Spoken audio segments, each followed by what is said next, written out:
Good morning, folks. This is the extended SPY report for Friday, July the 19th. Taking a look at SPY.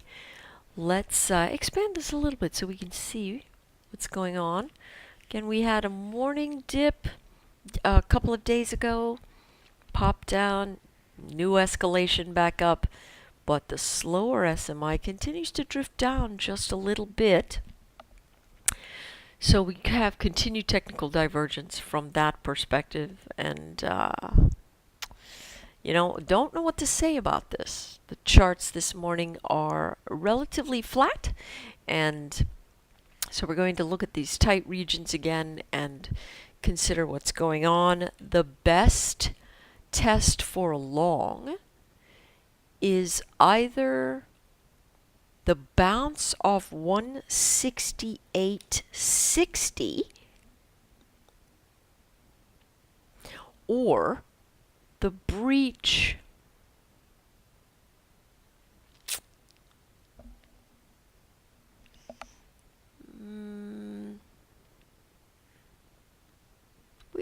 we could try it here.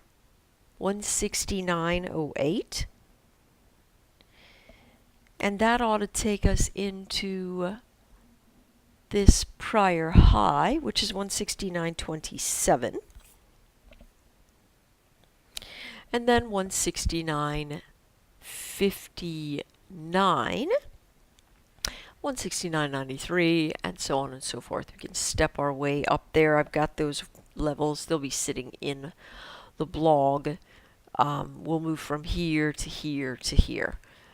And then, we could actually get to the top of the shading part and the position would still hold. What would we look at from the bottom? Well, we'd want to see the loss of 168.50 to initiate the trade. Or, we could try something at the rejection of 168.83 and then stair step it down. We would more than likely slam right into this pivot here at 168.10, then would go down to 167.85, 167.66, and then 167.53. I think that looks about right. We do think that more than likely this test of the 167.60-ish area is going to be the region that gives it a little bit trouble if we focus on that 50. And that's about that.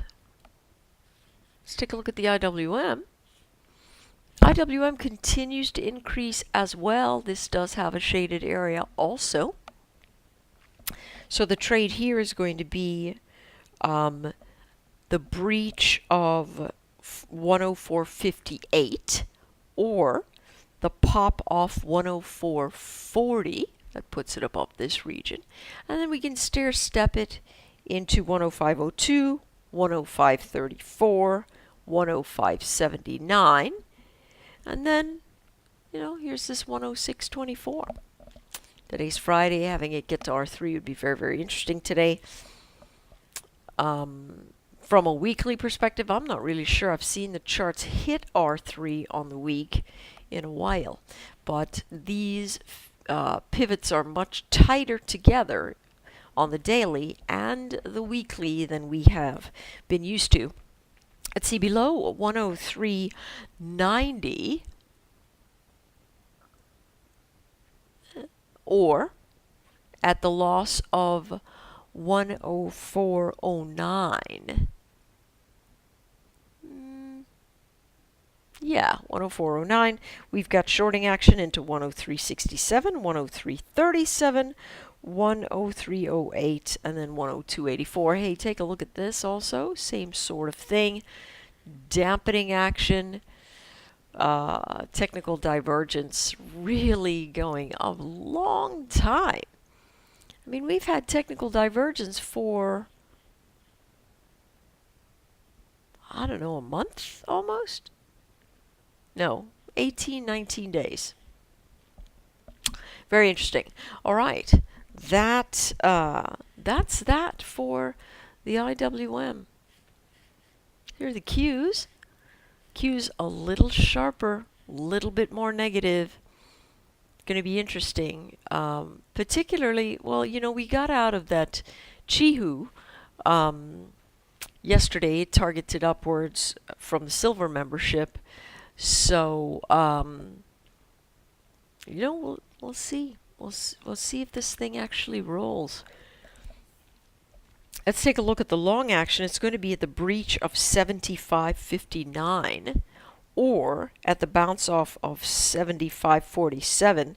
That's very tight, so you got to be really careful in there. 75.97, 75.96, excuse me, 75.79, 75.96, 76.16, and then 76.25. That's going to be this target. We could also see 76.37. And then finally, 76.56. Right, now let's take a look at the downside, also a little bit messy.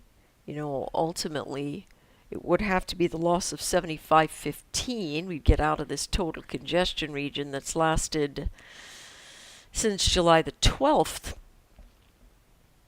But the loss of that level, or that 75.15, or the rejection of this congestion region around, 75.40. And we would take that into 74.99, 74.82, 74.62. And then, we would be here to the base of the gap, which is 74.25. Technical divergence still continuing. A little bit healthier here as far as I'm concerned. All right, that's it. Good luck trading today. Watch the blog post for the levels. It will have the levels for you. And have yourself a good day.